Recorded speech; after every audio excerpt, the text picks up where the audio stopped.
측은하게 연결해서 하나님이 내 말로 앞으로 이렇게 하신 것이다. 랍비는 그렇게 본. 양을 도적질해 가려면 얼른 메고 막 이렇게 가면서 그게 가면서 얼마나 창피했겠냐. 문이나 문설주. 그 문이나 문설주는 자유를 의미하는 거죠.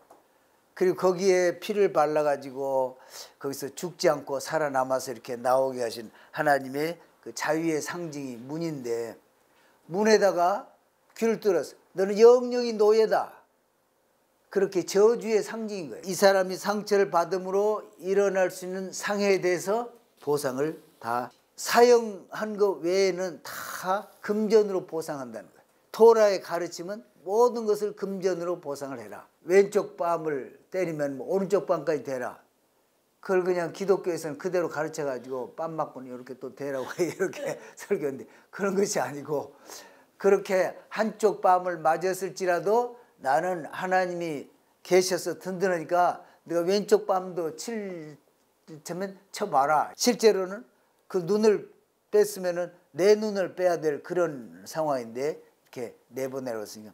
그래서 다른 사람보다도 노예들을, 너 집에 기르는 노예들을 정말 잘 돌봐라.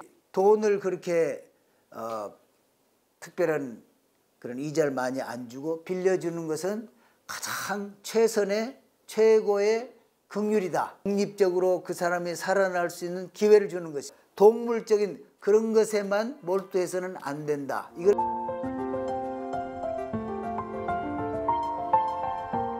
20장 10계명 읽을 땐 다 일어서서 읽는다 그러더라고요. 난 그걸 몰랐는데, 21장에는 종에 관한 법이 나옵니다. 노예, 내가 백성 앞에 세울 율례는 이러하니라. 또 갑자기 왜 느닷없이 거룩한 10계명이 있은 다음에 또 노예에서부터 이렇게 또 얘기를 하는 거, 이런 식 이제 질문들이 나오죠.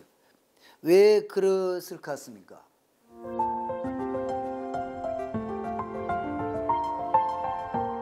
참 노예는 이제 사람으로서 제일 천하고 별 볼 일 없게 생각하는 그런 사람도 나 하나님의 형상대로 지음을 받은 사람이다. 그런 사람을 대할 때 이렇게 대해라.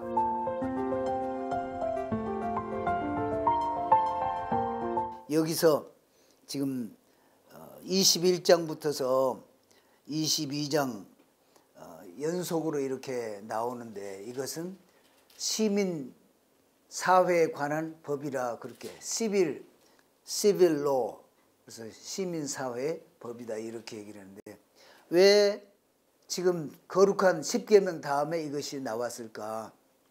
근데 이것은 지금 10계명은 큰 범위의 이렇게 법이지만은 각 하나하나를 지키려고 하다 보면은 여러 가지 문제점들이 생기는 것에 대해서 그걸 대처하기 위해서 각 분야별로 세분화해서 할 필요가 있었다. 왜냐하면은 지금 애굽에서 나온 백성들이 이스라엘 백성들만 하더라도 한 250만에서 300만 될 것이고, 또 중다한 잡종도 있었을 것이고, 그리고 소나 양이나 또 염소 이런 가축도 많을 것이고, 그래서 막 문제들이 셀 수 없이 많이 일어날 건데, 그런 것들을 어떻게 해결하느냐. 그리고 근본적으로는 내 이웃의 집의 것을 탐내지 말라. 그래서 그것의 연속이다. 그래서 21장은 20장의 그냥 연속인 거예요.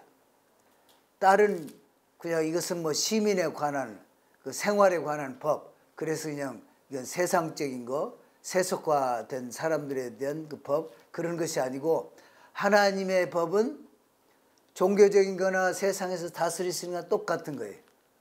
이 이스라엘에는 뭐 기독교 국가에서도 뭐 정치와 종교를 분리한다 뭐 이런 식으로 얘기를 하고 그러는데, 그런 것이 아니고 하나님의 법이 어떻게 실생활에서 잘 적용이 되고 실제 생활에서 하는 모든 행위들을 통해서 하나님의 거룩하심과 또 하나님을 섬기는 것들이 드러나게 할 것인가. 그러니까 하나님을 잘 섬기고 하나님의 모습으로 영적으로 성장해 간다는 것은 사회에서도 특별히 돈 거래 이런 것에서 아주 철두철미하게 잘해야 그것이 곧 이스라엘 사회의 안보나 마찬가지다. 안보의 프리레퀴시트라고 그러세요. 그러니까 먼저 선행해서 잘해야 될 것이 사람들과 사람들 사이에 금전 거래 이거 확실하고 명확하고 잘해라 이런 거. 그래서 10계명을 잘 지키기 위해서 세부적으로 어떻게 해야 되는가. 그리고 그런 것을 이제 판결을 이 법에 따라서 판결을 하는 것도 판결을 잘하면은 하나님의 창조의 동역자가 되는 것이고 판결을 잘 못하면은 아주 사람을 봐주고 뇌물을 받고 이렇게 판결을 굽혀가지고 하는 그런 사람은 하나님 나라의 질서를 파괴하는 거다. 이렇게까지 정의를 하고 있어요. 그래서 이 시민법이 다른 게 아니고 하나님의 백성으로서 하나님 나라에서 살아가는데 하나님의 모습으로 거룩하게 닮아가는데 돕고 바르게 정확하게 하도록 하는 그러한 것이다. 이것이 아주 저속한 세상법 이런 개념이 아니다. 그래서 이스라엘에서는 이 산헤드린은 그러한 그 판결 기관의 최고 권인 거예요. 거기서는 한번 판결했다. 그러면 산헤드린 공회 가운데에서도 72인인가요? 그 가운데에서 반대하는 사람도 반대를 했으면 안 되는 거예요. 반대를 하고 나가면 그 사람 돌로 쳐 죽이게 돼 있어요. 그렇게 최고 권위가 산헤드린인데 그 기관이 바로 어디에 있냐? 성전 바로 옆에가 있는 거예요. 동등하게 이렇게 취급하는 거예요. 첫째, 2절에 보면 내가 히브리 종을 사면 법정에서 대부분 남의 소를 훔쳤다거나 또는 잘못해서 남에게 손해를 끼쳤다거나 그랬을 때 재판에서 너는 100세겔을 갚아라 또 5,000세겔을 갚아라. 그런데 갚을 수가 없으면은 그 몸을 파는 거예요. 랍비가 이제 권면하는 것은 너희가 법정에서 또는 어디서 노예를 사게 될 때 만약에 거기에 히브리인 노예가 있으면 히브리인 노예를 사거라 그러는 거예요. 제7년에는 나가서 자유하도록. 그래서 히브리 종은 그렇게 하고 그러나 이 세상에서 그냥 있던 그런 노예를 사면은 그 다음에 또 사용하는지는 그것이 명확하게 나와 있지 않습니다. 아무튼 이것이 얼마나 중요하냐. 예레미야 34장 아까 읽었지요. 예레미야 34장에 그렇게 노예를 놓아주기로 했고 7년이면은 다 놓아주고 그렇게 하기로 했는데 그렇게 했다가 다시 데려와서 강제로 일을 시키고 그렇게 한 거예요. 그러니까 하나님이 너희들을 다 이 땅에서 쫓아내서 유랑민이 되게 하겠다. 그렇게까지 하신 거예요. 7년이면 놓아주라 한 것은 6일 창조를 기억하고 또 출애굽했던 것을 기억해서 7년이면은 나가서 자유케 하도록 해라. 그래서 굉장히 중요하게.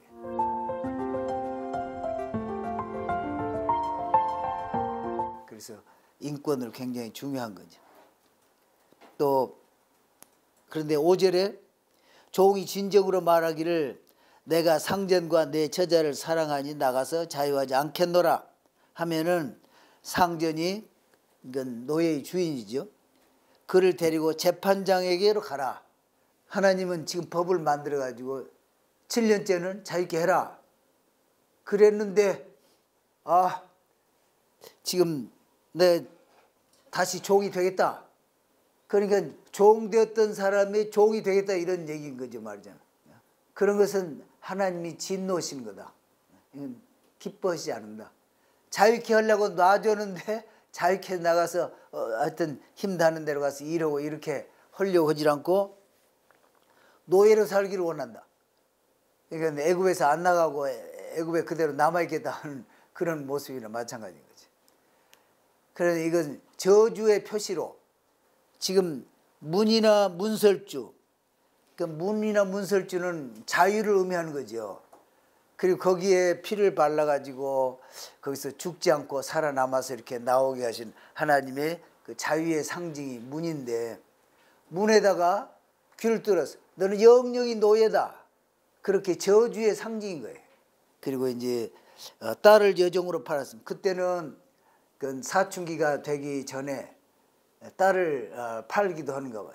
생활이 어려워서 어느 집에 앞으로 크면은 그 주인과 결혼을 하거나 그 집 아들과 결혼할 것을 전제로 해서 딸을 파는데, 8절에 보면 신라면 여기서 굉장히 강조를 하더라고요. 세상에 어느 법이 이런 법이 없다.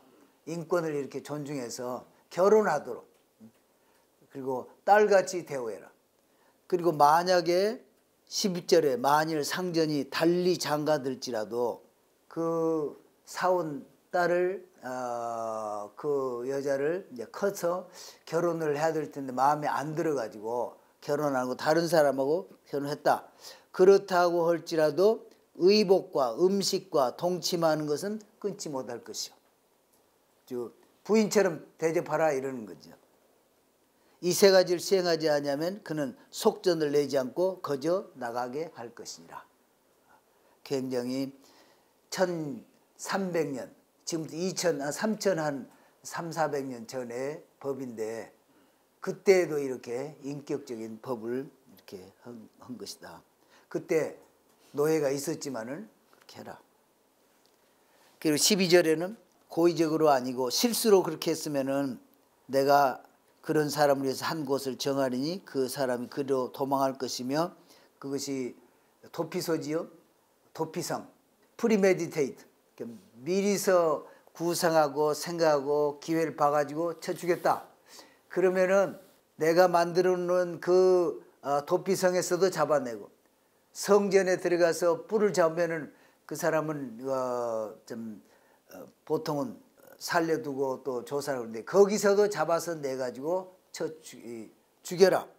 그렇게 반드시 죽이라는 거고, 또 15절에 자기 아비나 어미를 치는 자는 반드시 죽이고, 또 16절에 사람을 몰래 끌어다가 키드내핑하는 거죠. 끌어다가 일을 시키고 또 팔고, 그러면은 반드시 죽이라. 그런 사람은 죽이라. 이거 중벌로. 그리고는 17절에 그 아비나 어미를 저주하는 자는 반드시 죽이라. 아비나 어미를 저주하는 자, 좀 얼마나 그 부모에 대해서, 그러니까 부모를 공경하지 않으면은 이건 하나님을 인정하지 않는 거나 마찬가지. 그리고 18절에 사람이 싸우다가 하나가 돌이나 주먹으로 그 적수를 쳤으나 죽지 않고 자리에 누웠다고 했다면 일 못한 거 배상을 하고, 건강 완전히 회복할 때까지 보상을 하고, 또 회복이 될 때까지, 건강 회복이 될 때까지 보상하고, 또 그 외에도 손해 간 것이 있으면 정신적으로 많이 지금 침체돼 가지고 회복이 될 때까지 그런 정신적 보상도 있을 것이고, 또 그로 인해서 뭐 어떤 이 사람이 상처를 받음으로 일어날 수 있는 상해에 대해서 보상을 다 해줘라, 이런 얘기입니다. 그래서 유태인들이 변호사가 많을 것 같아요. 유태인 변호사가 많아요. 또 남종과 여종이 또 여종을 쳐서 당장에 죽으면 형벌을 받고, 그러나 연명하면 금액으로 보상을 해라. 또 그래서 다른 해가 있으면 갚되, 생명은 생명으로, 눈은 눈으로, 이는 이로, 손은 손으로, 발은 발로, 데운 거, 번한 거, 이렇게 탄 거, 데운 것은 데운 것으로. 근데 사형한 거 외에는 다 금전으로 보상한다는 거예요. 이 토라의 가르침은 모든 것을 금전으로 보상을 해라. 그러니까 금전으로 보상을 제대로 잘 하게 하는데 중간 역할을 하는 사람들이 변호사인 거죠. 또 왼쪽 뺨을 때리면 뭐 오른쪽 뺨까지 대라.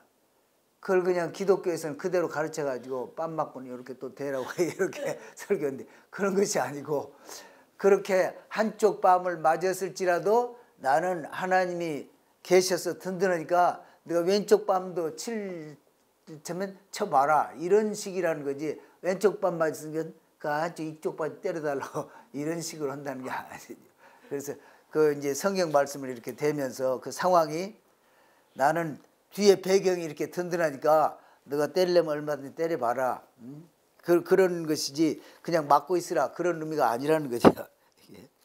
또 26절 사람이 그 남종의 한 눈이나 여종의 한 눈을 쳐서 상하게 하면 그 눈 대신에 그를 놓을 것이며 그래서 eye for an eye 눈은 눈으로 그 남종 한 이나 여종의 한 이를 쳐서 빠뜨리면 그 이 대신에 그를 놓을지니라.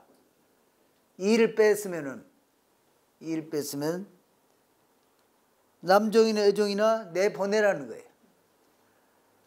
그러니까 이것도 금전 손실을 부담하는 건데 내가 일을 시키고 할지라도 노예를 잘 보살펴라. 얼마나 내가 그 많은 그 도움을 받느냐. 잘 보살피라는 거예요. 실제로는 그 눈을 뺐으면은 내 눈을 빼야 될 그런 상황인데 이렇게 내보내라고 했으니까. 그래서 다른 사람보다도 노예들을 너 집에 기르는 노예들을 정말 잘 돌봐라 이런 말씀이라는 거예요. 또 28절에 짐승이 하나님의 형상을 가서 주겠다. 그 짐승 반드시 죽여라 이렇게 하나님이 그렇게 했어요. 또 소가 받는 버릇이 있고 경고를 했는데 29절에 보면은 받아서 죽게 했으면 소도 죽이고 그 사람도 죽여라 이런 얘기입니다.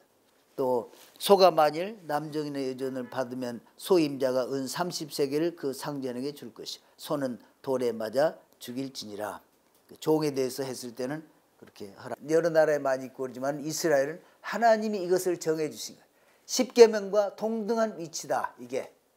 그래서 그것을 잘 하는 것이 하나님 앞에서 복받는 길이고 또 복종해서 잘 사는 길이다 이런 것입니다. 그리고 22장의 1절은 히브리 성경은 37절이에요. 36절에서 끝나고 여기 또 랍비가 그렇게 또 붙였어요. 22장은 그러니까 본래 성경은 장절이 없다. 그러나 참 기독교인들이 읽기 쉽게 적당히 이렇게 나눈 것인데 여기 36절, 30절 이것은 계속되는 21, 2장은 다 연속으로 되어 있는 내용이다. 왜 양은 4마리로 했을까요?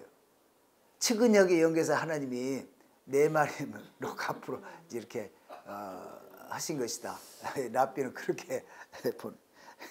양을 도적질에 가려면 얼른 메고 막 이렇게 가면서 그게 가면서 얼마나 창피했겠냐. 그래서 잡혀서 보상 내지만 4마리로 이렇게 하라고. 그리고 이제 2절인데 1절이죠. 37장.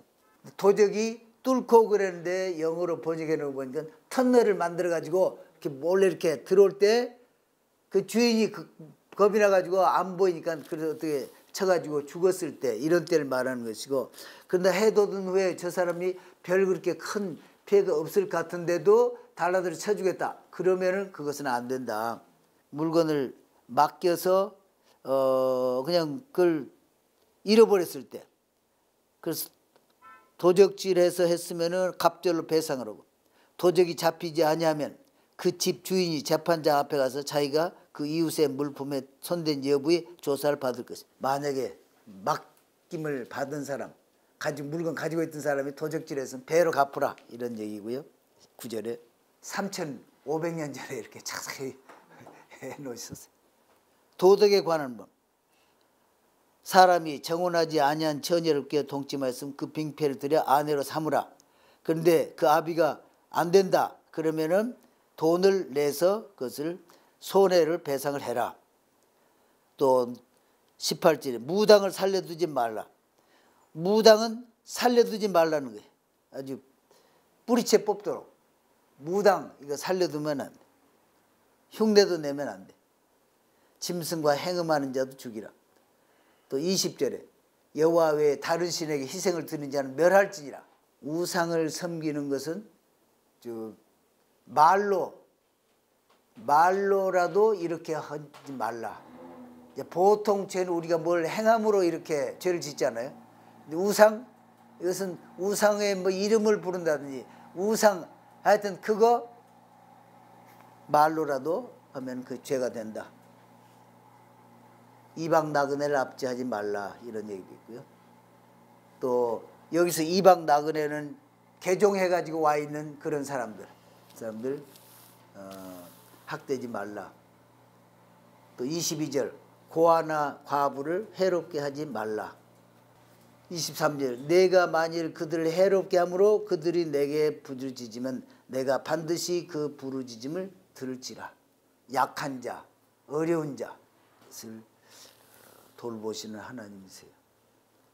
아주 강경하게. 또 25절에는 여기서 만일 했는데 번역이 만일보다도 임이라는 단어인데 이것을 when으로 이걸 번역을 해야 된다 이렇게 해놨어요. 이제 간다는데 돈 빌려주는 그 옵션 아니다. 책임 의무다. 이거. 그 와서 빌려달라고 그러면은 자기가 다 못 빌려주면 뭐 부분적으로 빌려줄지라도 반드시 빌려줘라. 그리고 체주같이 하지 말라. 이자를 과하게 먹이거나 그리고 또 독촉을 그저 빚쟁이처럼 독촉하는 거 그렇게 하지 말아라. 하나님 그렇게 말씀하시는 거예요. 명한 돈 빌려줄 때. 그리고 이 돈을 그렇게 특별한 그런 이자를 많이 안 주고 빌려주는 것은 가장 최고의 긍휼이다. 그래서 독립적으로 그 사람이 살아날 수 있는 기회를 주는 것이고 또 그렇게 자기가 어떤 것에 그냥 노예같이 이런 것이 아니고 떳떳하게 그렇게 할 수 있고 또 돈을 빌려준 사람은 그 동족이 그렇게 잘 되도록 도와주는 것이니까. 그래서 유대인들은 서로 기업 간에 이렇게 많이 도와준다고 그러더라고요. 실제로. 또 32절에 보면 너희는 내게 거룩한 사람이 될지니 들에서 짐승에 찢긴 것의 고기를 먹지 말라. 가령 소나 양이나 들에 소는 더르겠지만 작은 것들은 찍혔을 때 그것을 먹지 말고 개에게 던지라. 애굽에서 나올 때 개도 짖지 않고 다 조용히 있었다는 거예요. 그래서 그것을 하나님 기억하시고 개에게 던지라. 3장의 1절에 너는 허망한 풍설을 전파하지 말며 악인과 연합하여 무엄하는 증인이 되지 말며. 많은 사람이 주장하니까 그렇다고 해서 그걸 의롭다고 판결하거나 그러지 말아라. 가난하다고 해서 불의를 행하는 것을 보고 두둔하거나 그런 짓도 해서는 안 된다. 항상 이 판사는 공정하게, 그래서 공정하게 하지 않으면은 이것은 창조주가 만든 이 하나님의 나라를 파괴하는 것이다. 공정한 판결을 내리는 판사는 창조자의 동역자다. 파트너다. 이렇게 얘기를 하고 있습니다. 부정당한 증거를 하지 말며 거짓 증거를 해가지고 그 사람이 나중에 사형 선고를 받는 죄를 지었으면은 거짓 증거한 사람도 사형을 받는다는 거예요. 그렇게 거짓 증거에 대해서 엄하게 닫습니다. 또 내가 만일 너를 미워하는 자의 나귀가 짐을 싣고 엎드려짐을 보거든 삼가 버려두지 말고 그를 도와 그 짐을 부리울지니라. 그런데 이 주인이 안 오고 주인은 가만히 앉아가지고 그러면 그런 거 하지 말아라. 그와 함께 주인과 함께 반드시 도와줘라. 7절에 보면 거짓 일을 멀리하며 무죄한 자와 의로운 자를 죽이지 말라. 나는 악인을 의롭다 하지 아니하겠노라. 이게 무슨 말씀 같습니까? 이게는 무죄한 자는 처음에 죄 있다고 판결을 받았는데 나중에 새로운 증거를 제시를 해가지고 무죄 판결을 받았다. 그런 사람은 죽이면 안 된다. 또 의롭다 이렇게 판결이 났는데 나중에 증거를 대가지고 그 죄인인 것이 드러났을 때 그럴 때는 한 번 그렇게 판결을 했으니까 죽이면 안 된다. 이런 게. 그 다음에 나는 악인을 의롭다 하지 아니하겠노라. 하나님은 이 모든 것을 다 보시고 의롭지 않은 자를 거기서 빠져나왔을지라도 내가 해결한다. 이런 말씀이라는 거예요. 매사는 우연한 것이 없다. 이제 이 토라의 말씀대로 랍비들이 정의하는 것은. 그래서 어떤 사람 손에서 누가 죽었어도 그 죽일 만한 죄가 전에 있어서 드러나진 않았지만은 그렇게 해서 우연히 죽고 이 사람은 그러한 부담을 질 수 있게 평생 가서 도피소에 가서 지나도록 하는 그런 죄가 있어서 그렇게 들어가는 것이다. 이런 식 설명입니다. 들짐 승인 먹이를. 제 7년마다 쉬는 것은 그것은 가난한 사람들이나 이렇게 나그네가 와서 먹도록 하고, 그러나 그 밭의 것은 다 주인 것이죠. 그런데 제 50년째는 완전히 남의 것이 된다. 이렇게 50년째 희년에는 자기 것이 아니고 남의 것으로 이렇게 해야 된다. 12절에 너는 6일 동안에 내 일을 하고 제 7일은 쉬라. 내 소와 나귀가 쉴 것이며 만족함을 느끼고 이렇게 7일을 째는 쉬어라. 내 소와 나귀도 거기서 쉬면서 완전히 리프레시. 또 내 계집종의 자식과 나그네가 숨을 돌리리라. 유태인 아닌 그런 종이라도 리프레시, 새로 회복이 돼서 건강을 회복하고 일을 더 잘할 수 있다. 리프레시 되게 된다. 그렇게 하라. 그리고 14절부터서는 매년 3차 절기인데 3차 절기가 유월절과 그 다음에 맥주절과 그 다음에 수장절. 6월절 때는 무교병을 먹으라는 것이고, 그리고 기름을 아침까지 남겨두지 말고 다 태우라는 것이고, 그리고 19절에 밭에서 익었는데 그 중에서 제일 좋은 거, 최상의 것으로 갖다가 하나님 앞에 드려라. 여호와의 전에 드리라. 또 너는 염소 새끼를 그 어미의 젖으로 삼지 말지니라. 고기라는 것은 생명을 의미한다. 그리고 밀크라는 것은 재생산. 그래서 이건 동물을 의미하는 것이다. 먹고 나면은 먹고 또 때가 되면은 생식하고 자라고 또 우유 먹여서 기르고 또 뭐 그것밖에 동물이 하는 거 없다. 그런데 사람은 그 하는 모든 행위를 통해서 하나님을 섬기는 거룩함이 드러나야 되고, 또 그것을 늘 훈련하고 열매를 맺히고 이렇게 해야 되는 그런 사람으로서 누려야 되는 것이 있는 것이다. 그래서 동물적인 그런 것에만 몰두해서는 안 된다. 이걸 가르치는 거예요. 24절에 보면 너는 그들의 신을 숭배하지 말며, 가서 가나안 땅에 들어가서 여러 족속들 들어가서 그들의 신을 그들을 다 쳐 죽이겠지만은 신을 숭배하지 말고, 이게 숭배한다 그렇게 하는데 이 엎드려 이렇게 절하는 모습, 그 엎드려 절하는 거, 이것을 하나님이 가증하게 보신다. 본받지 말고 회파하고 다 파서 없애라. 그리고 28절에 보면 내가 왕벌을 내 앞에 보낸다. 그런데 왕벌 실제로 호넷을 그냥 보내가지고 그 가나안 땅이 성벽이 좀 세게 돼 있는 그런 그 도시들, 그런 데는 왕벌을 보내가지고 그 군대를 멸하는 그런 것을 실제로 했었다고 합니다. 그래서 하나님이 한꺼번에 다 쫓아내지 않으시고 조금씩 그 이스라엘 사람들이 힘을 얻고 군대도 생기고 전투 능력도 생기게 하면서, 그리고 사람도 인구도 늘어가게 하면서 그 땅을 다 몰아내게 하신다. 그래서 언제 다 점령을 하지요? 이스라엘 들어가서 다윗 때. 그래서 다윗은 하나님이 참 내 마음에 든다. 그 땅을 줬는데 용기 있게 나가서 그 땅을 다 차지했기 때문에 참 내 마음에 든다. 이렇게 얘기를 하세요. 우상을 섬기는 그 힘이, 그 속임이나 유혹이 굉장히 큰 것만은 사실이다. 이렇게. 그러니까 그렇게 많이 경고도 하고 하나님이 얘기도 하시고 법으로도 주시고 또 선지자를 보내가지고 좀 경고를 그렇게 많이 하시는데도 결국 넘어가고 나중에는 그 땅에서 쫓겨나는 그런 것을 볼 수 있습니다. 24장 1절에 또 모세에게 이르시되 너는 아론과 나답과 아비후와 이스라엘 장로 70인과 함께 여호와에게로 올라와 멀리서 경배하고 너 모세만 여호와에게 가까이 나오고 그들은 가까이 나오지 말며 또 너와 함께 올라오지 말지니라.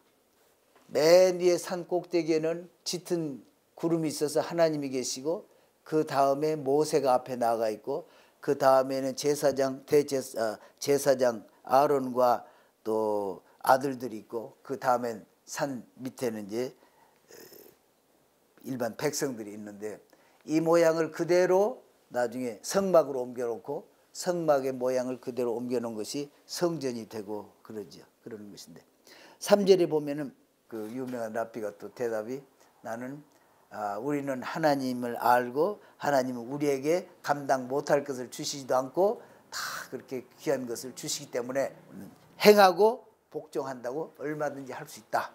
이렇게 얘기를 합니다. 그렇게 할 수 있는 민족은 유대 민족인 것 같습니다. 아까 우리가 예레미야 33장 25절 6절 봤죠. 그 해와 달과 별이라고 그랬죠. 해와 달과 별로 하나님이 이스라엘을 두고 맹세하시면서 그 규율이 혹시 바뀌었으면 내가 몰라도 이스라엘 있겠느냐. 우상을 섬기고 배반하고 떠나 내보냈을지라도 하나님은 결코 다시 찾으신다. 5절에 이스라엘 자손의 청년들을 보내어 번제와 소로 화목제를 여호와께 드리고 그래서 여기 청년들을 장자들 그러니까 황금 송아지 죄를 범하기 전까지는 장자들이 나서서 그렇게 제사를 지내고 번제를 드리고 화목제를 드리도록 또 어떤 랍비는 아니다. 젊고 아주 순수한 청년들을 뽑아가지고 하나님 앞에서 행하게 하셨다. 이렇게 주장하는 그런 랍비들도 있습니다.